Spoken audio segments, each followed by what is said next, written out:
looking, throwing in the end zone. Montana, touchdown, John Taylor. Young to the air, Young to Jerry Rice, touchdown San Francisco. Young stumbles on the way back and fires up the middle. Pass is caught by Owens. Hello and welcome to the 49ers Plus podcast. I'm your host, Al Moriello, and this is your source for the most objective 49ers discussion and analysis, plus timely and entertaining sports and pop culture topics. And today we're going to be talking about the 49ers' convincing 42-19 win over the Philadelphia Eagles. We're going to discuss stats. We're going to discuss the bad and slow start the Niners had in the first quarter, how the offense was literally unstoppable after that. Defense played bend but don't break. Dre Greenlaw's ejection. They got some help from special teams. Injuries to note, and we'll discuss what this means moving forward in the plus section. 3 NFL games that caught my eye: Texans-Broncos, Rams-Browns, and Packers-Chiefs. And we will also discuss the college football playoff, the Final Four. I have some thoughts on what the committee did right and wrong. But like always, it starts with the Niners, so let's get right into it. Let's talk Niners. So I guess this is what happens when both teams have a healthy quarterback all game. And if there's any Eagle fans out there saying, oh, Jalen Hurts got knocked out, was evaluated for a concussion. Yeah, Eagles were down by 2 scores at the time. He went out when the Eagles were on defense. The Niners went back down the field, scored to make it a 3-score game. Mariota came in for a couple plays, and then Hurts came back in to finish a scoring drive to get down by 2 scores again, and the Niners scored on top of that to go up 3 for a final of 42-19. Now, I am not saying that this will be the final score of the game last year if Brock Purdy played all game, but it would have obviously been competitive. Different team. Eagles were statistically a better pass rushing team. Obviously, the Niners don't have Javon Hargrave and Chase Young. Different teams. I get it. But let's look at it this way. Last year, the Eagles win by 24 when both of the 49ers quarterbacks are knocked out of the game. San Francisco yesterday wins by 23 when Jalen Hurts misses 1 drive when the Eagles were on defense. Let that sink in as we go through stats. We'll start with total yards.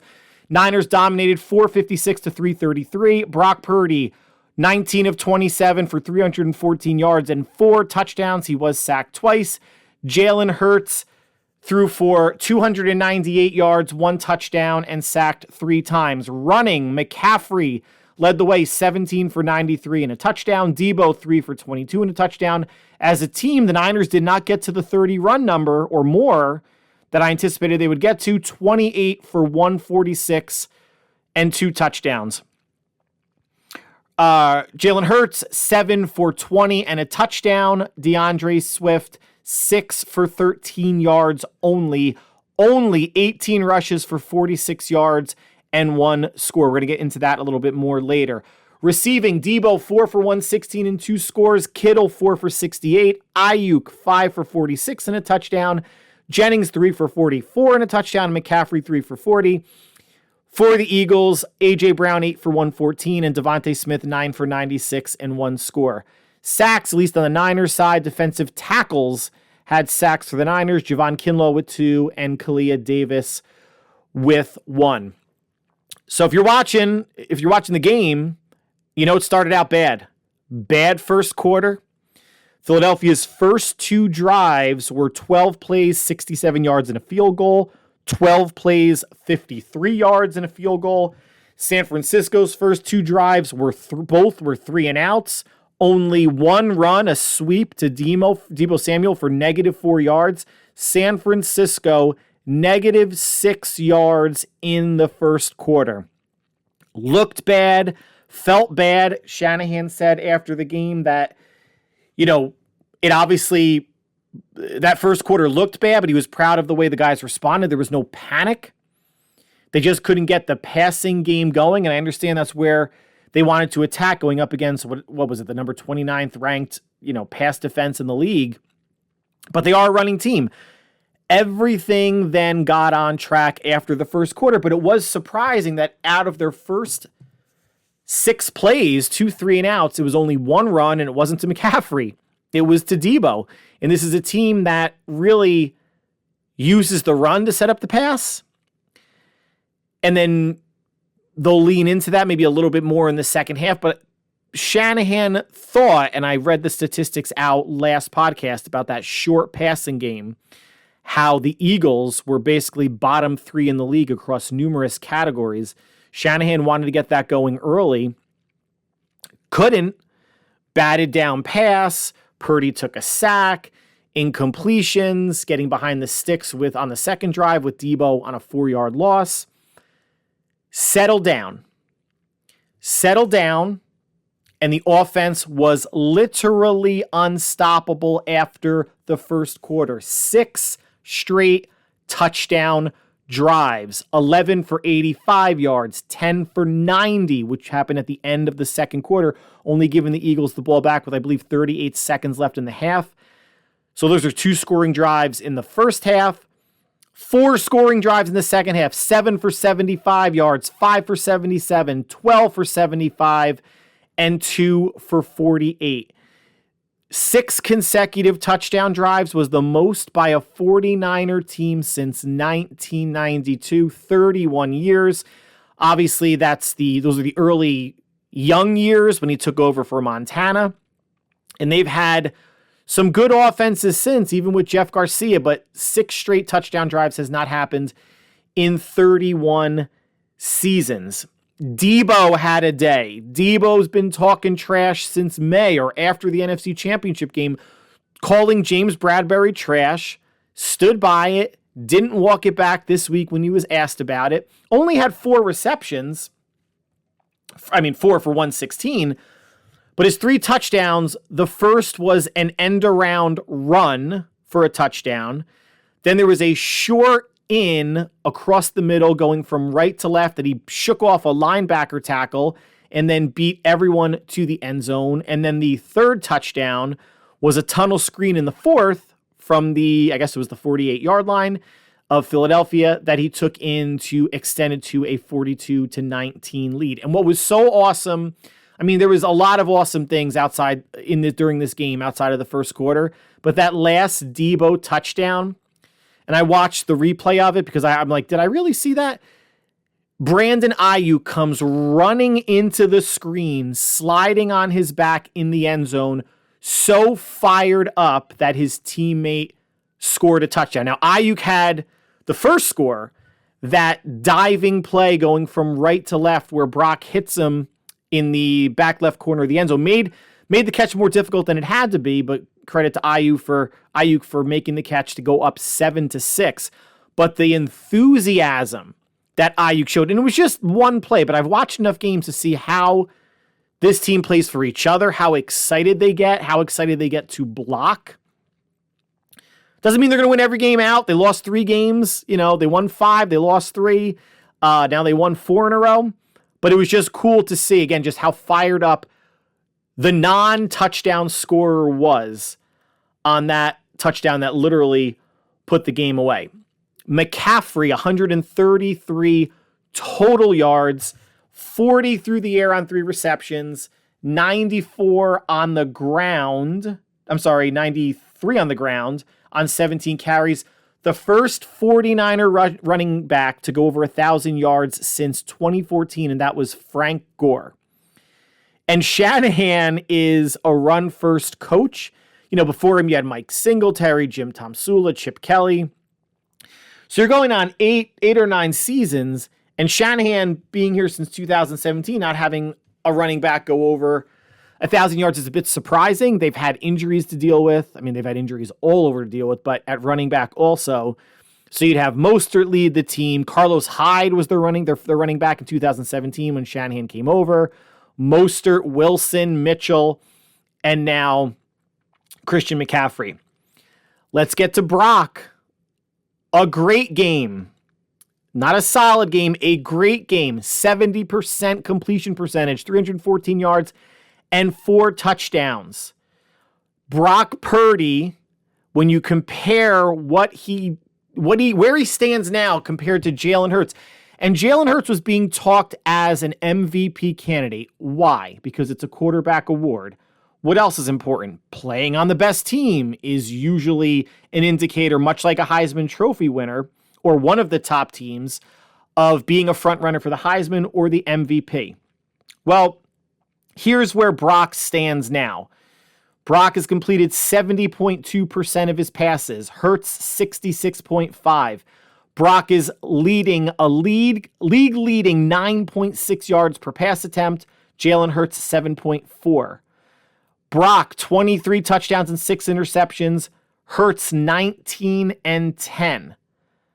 A league-leading 116.1 passer rating for Brock, 93.8 for Hurts. These are stats. I'm not saying that Brock Purdy right now is a better quarterback than Jalen Hurts. I think it's maybe safe to say Purdy is a fantastic fit in Kyle Shanahan's offense, but Shanahan wanted a Jalen Hurts type quarterback. That's why he traded so much up to get Trey Lance.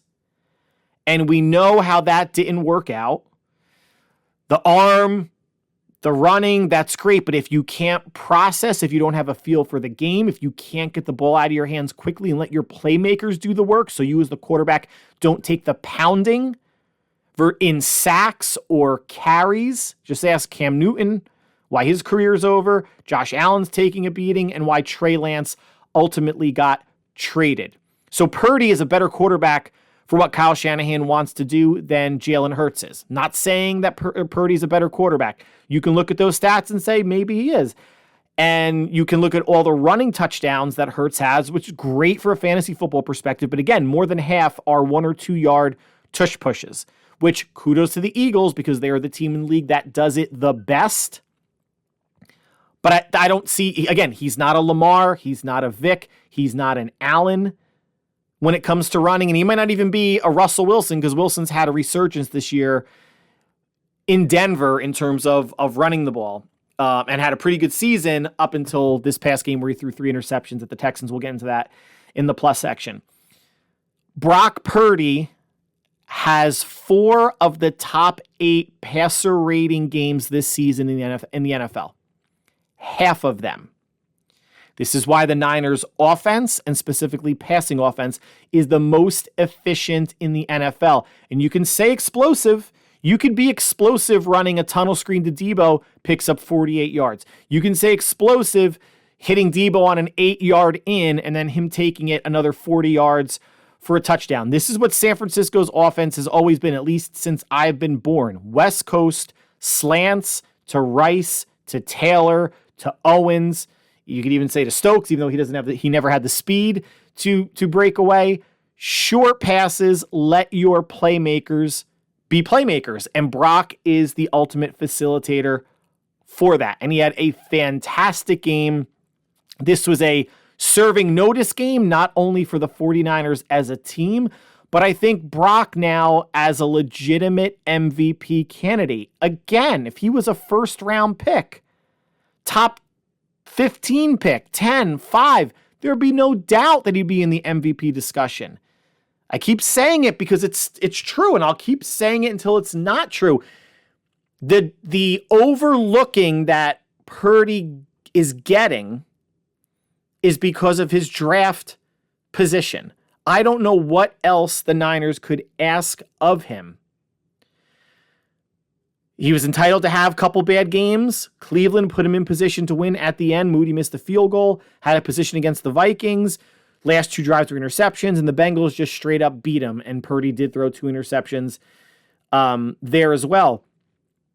23 touchdowns and 6 interceptions. Dak's at 26-6.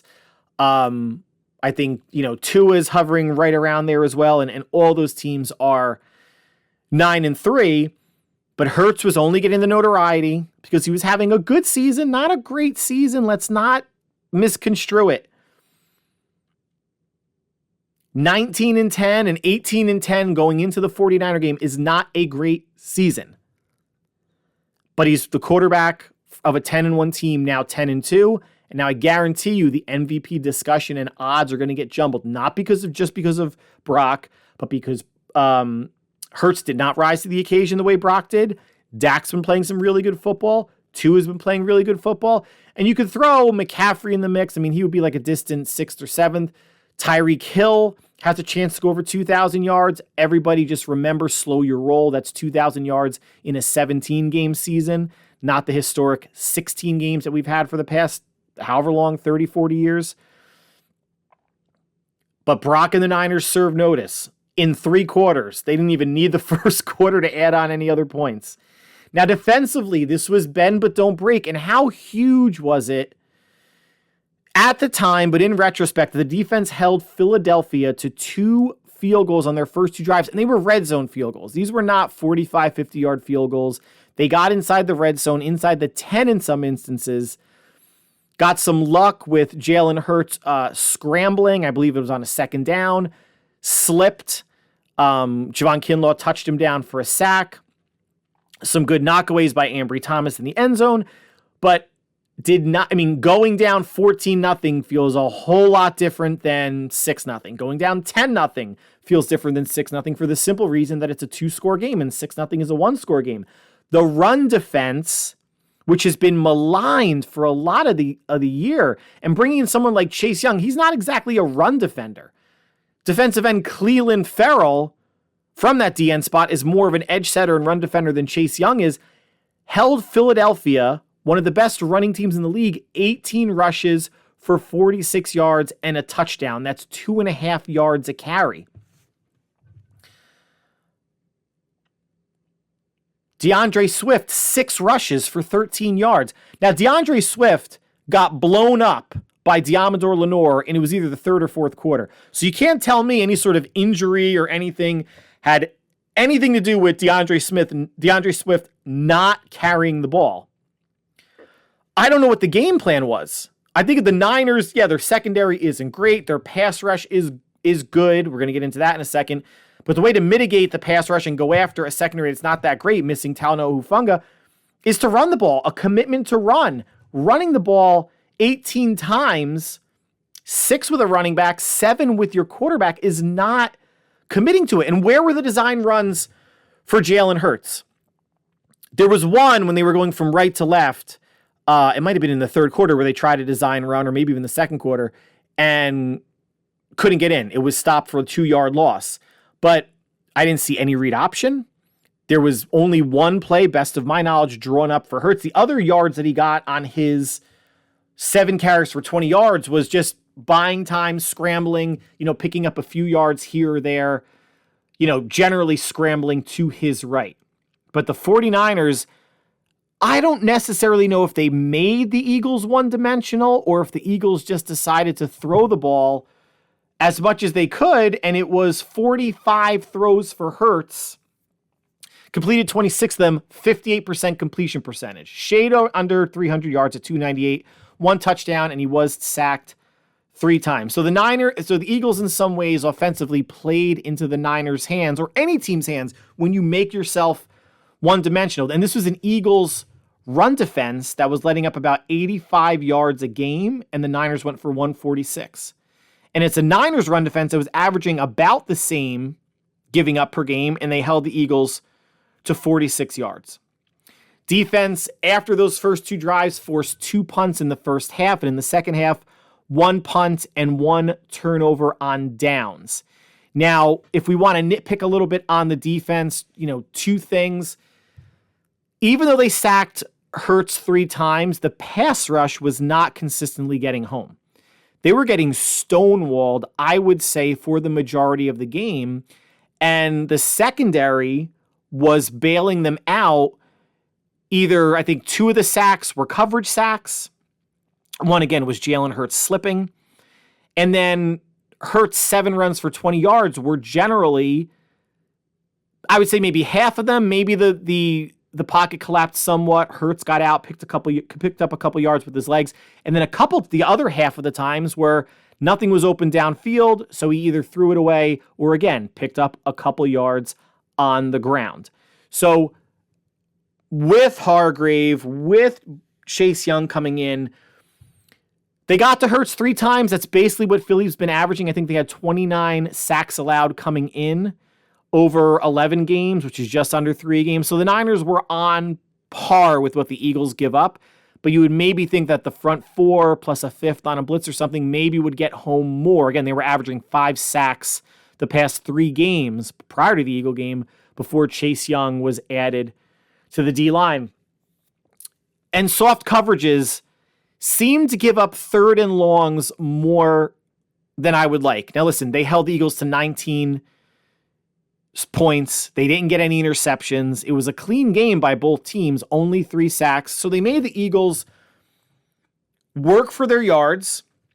No huge explosive plays other than the first quarter, that first drive where A.J. Brown on a slant broke away from Charvarius Ward, picked up 30 plus yards, 40 yards, whatever it might have been. But after that, really no big explosive plays. But, I understand the philosophy of if there's a 3rd and 9, 3rd and 10, your corners are playing 7-8 yards off.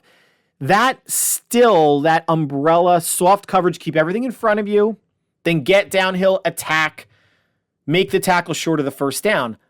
But that's the variable that hasn't usually been in the Niners' favor of making the tackle short of the first down. Either corner linebacker misses a tackle, or they're fighting with the receiver and the receiver's momentum allows them to get a first down. There was a 3rd and 19 short pass to Devontae Smith, who weighs less than me. Granted, he's fast. Weighs less than me. Was able to go through 2 Niner defenders, pick up 21 yards to keep that drive going.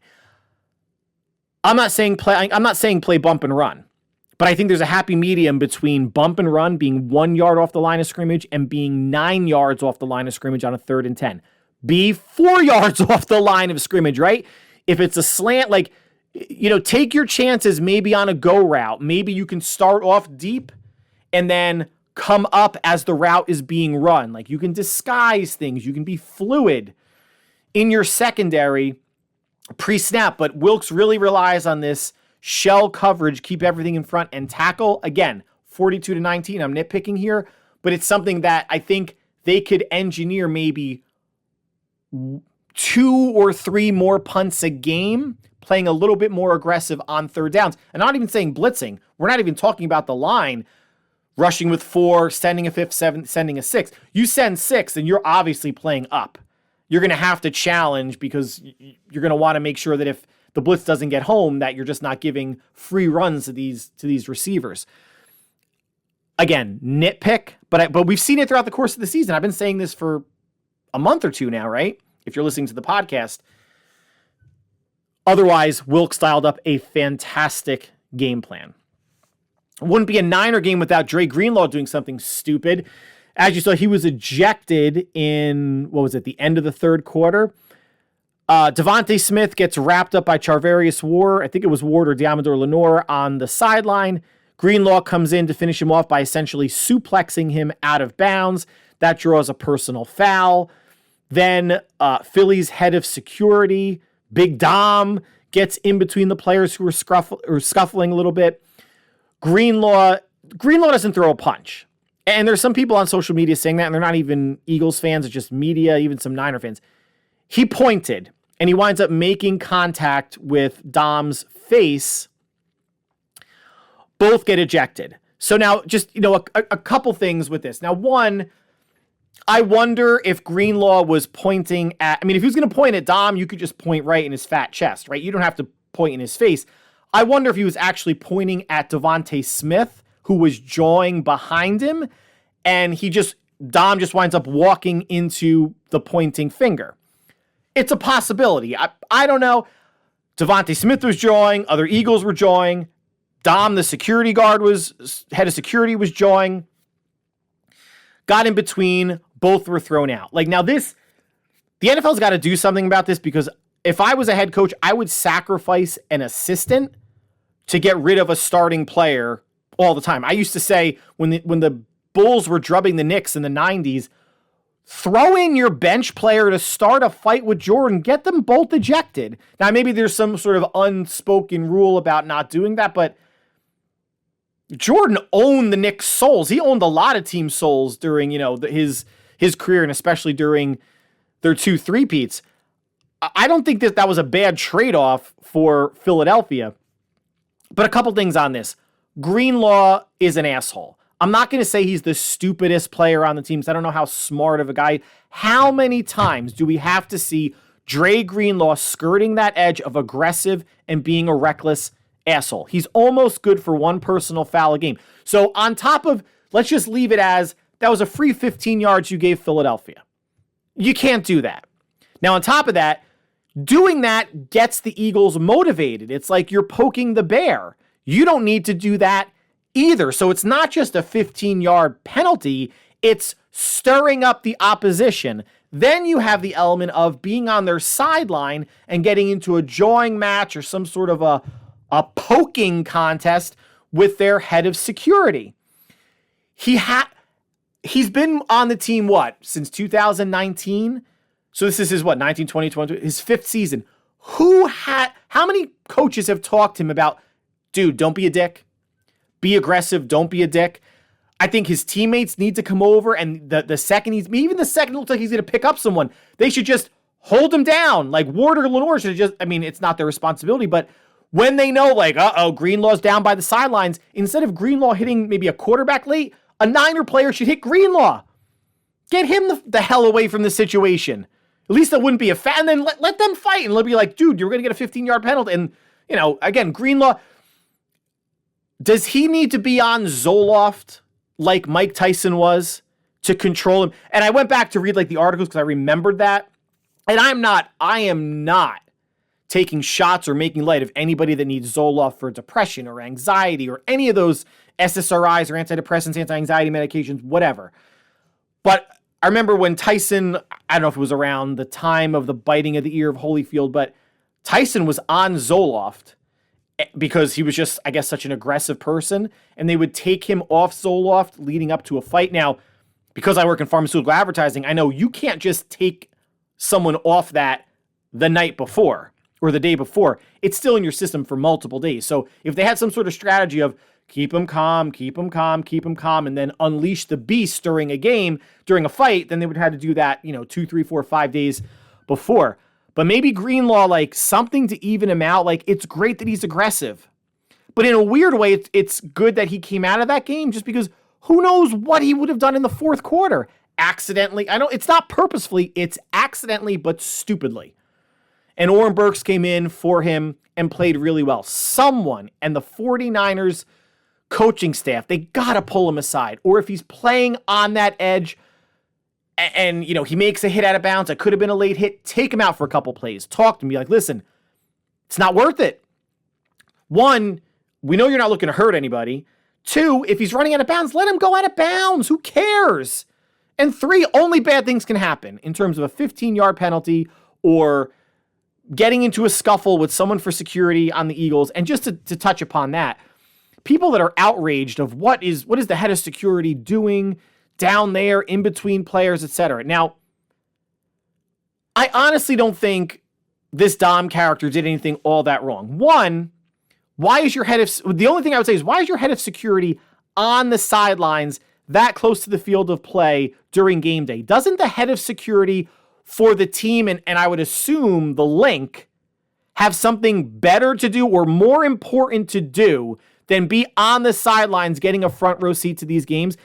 His job essentially is at the end of the game to jog alongside Nick Sirianni during the handshake so nothing happens, or to supervise his security guards around field level where fans are so no one's jumping the stands.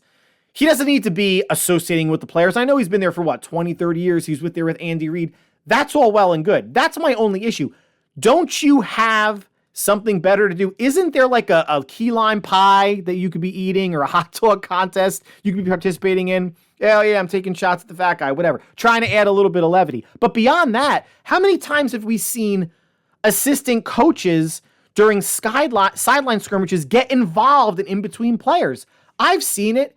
I've seen head coaches do it. Remember when Jeff Van Gundy, when the Knicks were playing the Heat, basically attached himself to Alonzo Mourning's leg during that skirmish? And I don't remember if Van Gundy was suspended or not. Maybe that's not the best example to give. But we've seen sideline stuff happen before. And coaches and staff kind of get involved and keep people, even if it's just one person extending his arms out against each player to keep players away. I don't think that's solely the job of officials, although that is their job, but you have big, healthy, fit guys, men generally on coaching staffs of teams that can help calm stuff down. And if that's what Dom was doing, helping to calm stuff down, that's fine. Maybe he was in the right place at the right time. He didn't take a swing at Greenlaw. He didn't push him. He didn't. And Sirianni did the classy thing. As much of a punchable face that he has, he did apologize to Shanahan afterwards, saying like that shouldn't happen. We can't allow that. And we'll see what any sort of fines or repercussions are. But I think the NFL needs to figure out maybe a different penalization policy, because if this happens again, a team will certainly trade an assistant coach for a starter on offense or defense if there's a skirmish on the sideline. They have to figure something else out where maybe you do eject that personnel member, and then maybe that play, it's a 15-yard penalty, and that player comes out for the rest of the drive, because I could see teams taking advantage of it. Now, lastly, special teams. Eagles, really good special teams team. Niners, not so much. The Niners got help from their special teams. Eagles, only one punt return by Britton Covey for no yards. 3 kick returns for the Eagles, 66 yards in total. So, didn't hurt. Moody was good on, I was going to say his field goals, but there were none. There were 6 extra points. Wishnowski did a good job of angling and coffin cornering punts. So that was an area where the Eagles had a clear advantage, and the Niners shut that down. Injuries coming out of the game, and we'll know more today and in coming days. Eric Armstead at defensive tackle hurt his foot. He had an injured foot going into the game, probably re-aggravated it. He had to leave the game, and so did tight end Ross Dwelly, left with an ankle injury. So the Niners were down 2 tight ends for some duration of the game. I'm not sure when that injury to Dwelly happened. What does this mean? What does this win mean? Couple things. It means the Niners are still a game behind the Eagles for the number 1 seed. The Eagles are 10-2. The Niners are 9-3. It means if the 49ers win out the rest of the way and the Eagles lose one more game, and they are at Dallas this upcoming weekend, Sunday night, it's going to boil my stomach. It's going to give me the shits afterwards to root for the Cowboys, but I will. And then after that, the Eagles are at Seattle. Now, whoever loses that game helps the Niners, but maybe the Seahawks can rise up.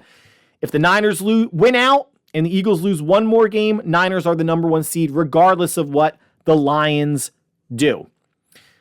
But it is also just one game. I'm not a believer that momentum carries over into following games. It's one game. If the Niners don't take care of business, it's not going to mean all that much, right? And here's who the Niners have coming up.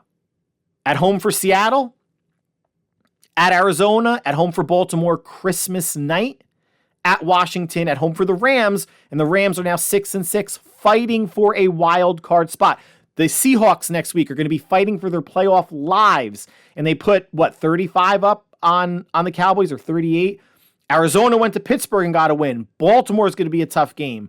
Washington, there could be weather, there could be who knows what. These are NFL games any given Sunday. The Niners need to take care of business these next 5 games, and they win out, and the Eagles lose one. They're the number 1 seed. Most importantly, if the seeding does not fall the way that the Niners are hoping, and I'm hoping, and you as Niner fans are hoping, it means they can go into Philadelphia and not only win, but drub that team.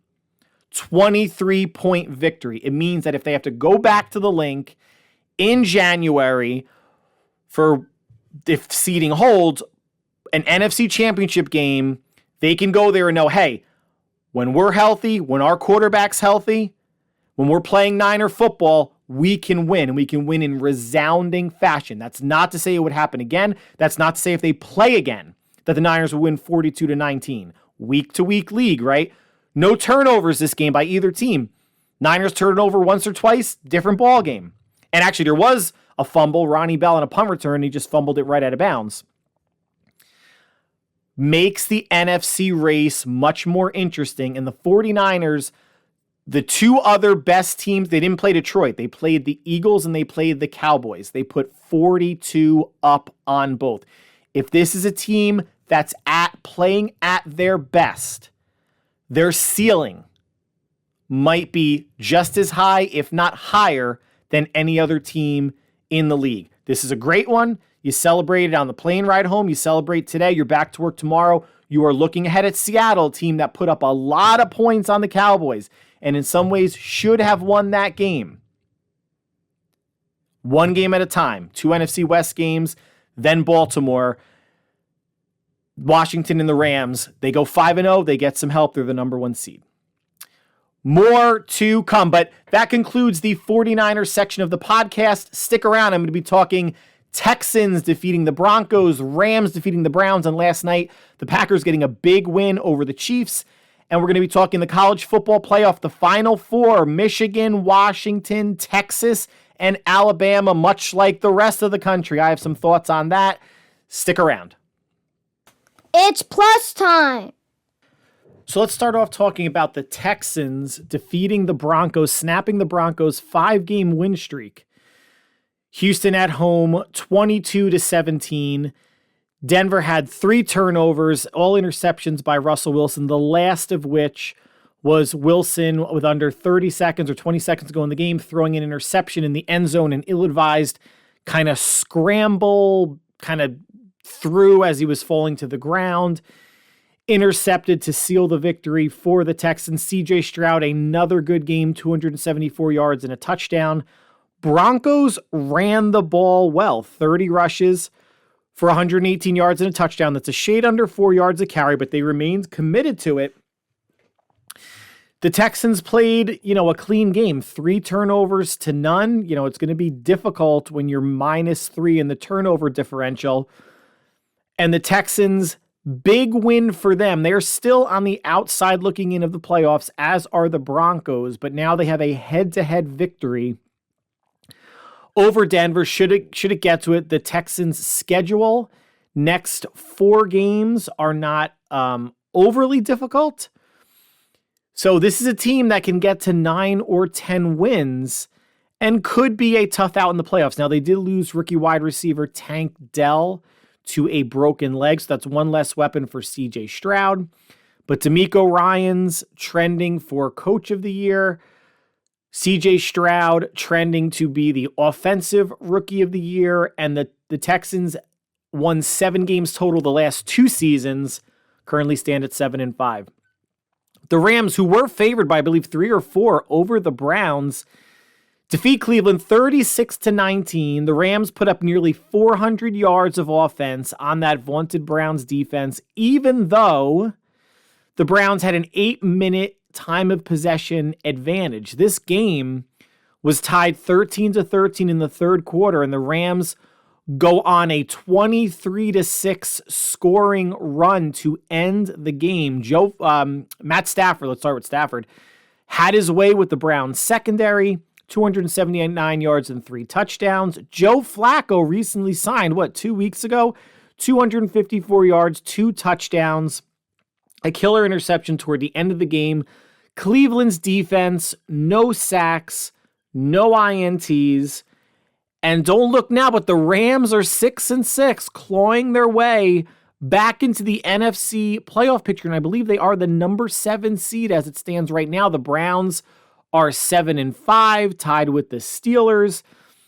2 teams that are going in the wrong direction. Browns are turning to Joe Flacco at quarterback. The Steelers lost Kenny Pickett to an ankle injury where he had to have surgery. He's out for up to a month. So these are 2 teams that you could say that, if they make the playoffs, teams will want to see them. Because those the wild card teams in the AFC and NFC, not really putting fear into any of the division champions outside of whoever's going to lose the NFC East, the Cowboys or the Eagles. But I wanted to mention Joe Flacco earlier. This is another indictment on the New York Jets, on Robert Saleh and Joe Douglas, when Joe Flacco could be picked up 2 weeks ago and remain highly functional, 254, 2 touchdowns and 1 interception. Josh Dobbs picked up by the Vikings. I think he's going to be benched, but was functional for the Vikings. There have been just instances, Carson Wentz was picked up by the Rams.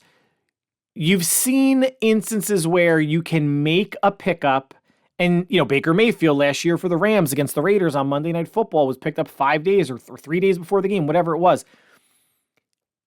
If it's really true that Zach Wilson gives the Jets the best chance of winning, well, that's sad on a lot of levels. Nathaniel Hackett's a bad offensive coordinator. Yes, the Jets have a lot of issues on their offensive line outside of Garrett Wilson and Breece Hall. They're lacking in skill position players, and Breece Hall he's had 2 good games out of 12 all season. But the Jets could have made this last stretch of games more interesting for themselves and their fans if they had made a move earlier. Trevor Siemian did get in. Tim Boyle got benched after he threw an interception. But it's just more of the same and no offensive touchdowns for the Jets. Good for Joe Flacco. And Flacco was a Jet last year. Different offensive coordinator, but at least a familiarity with the people in the building, which matters. But now he's going to be leading a team that's 7-5 that obviously has a chance to make the playoffs, and the Jets are just miring in worse than mediocrity. And lastly, the Packers defeating the Chiefs on Sunday Night Football 27-19 in Lambeau. This was a relatively even game statistically, except turnovers. The Chiefs had 1. The Packers had none. Jordan Love, another good game, 267 and 3 touchdowns, outplaying Patrick Mahomes, who threw for 210, 1 touchdown and 1 interception. Both teams ran the ball well. The Packers, 25 rushes for 129 yards. The Chiefs, 25 for 148 and a touchdown, so they were more efficient, led by Isaiah Pacheco, 110 yards and 1 touchdown. What it really comes down to, and the Chiefs do have, a top 5 defense.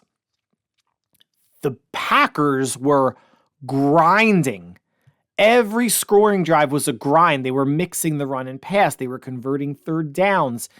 It wasn't big play scoring drives, but they wore the Chiefs' defense down every time they got points. And offensively for Kansas City, it's obviously Travis Kelce. It's rookie Rashee Rice out of SMU who has stepped up. And who else?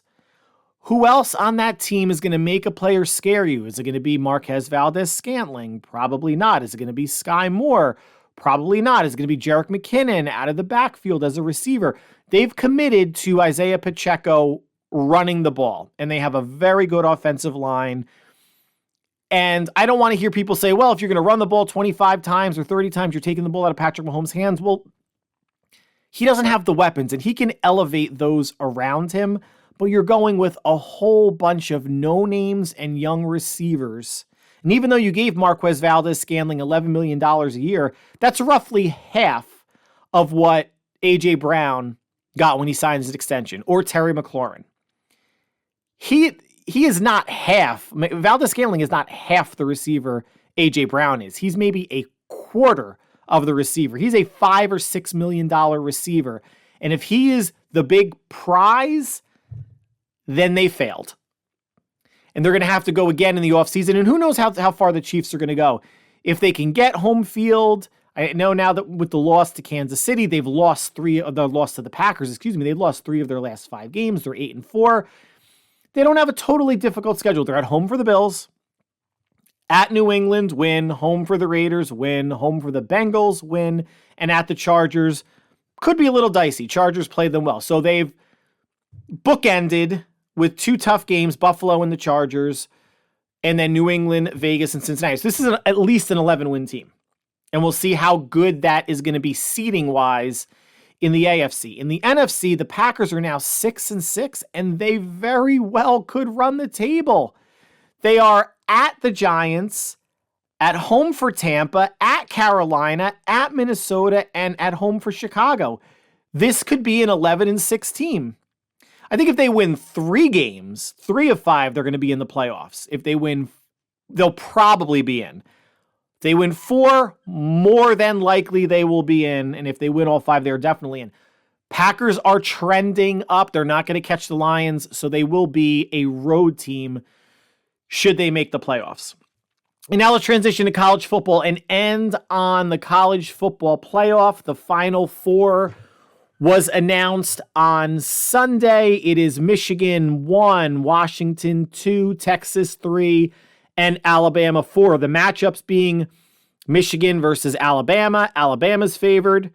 Number 2, Washington versus number 3, Texas, and number 3, Texas is favored. Of the 4 teams, let's just come out and say it, they got it right.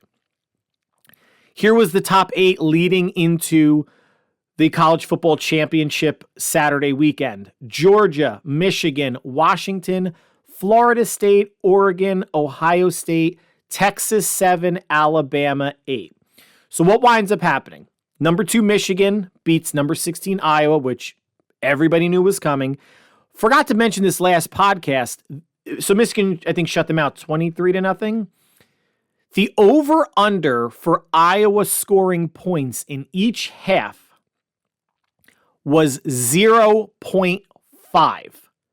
That's what Vegas set the over-under at in the first half and second half for Iowa scoring points. So if you took the under, you won because they got shut out.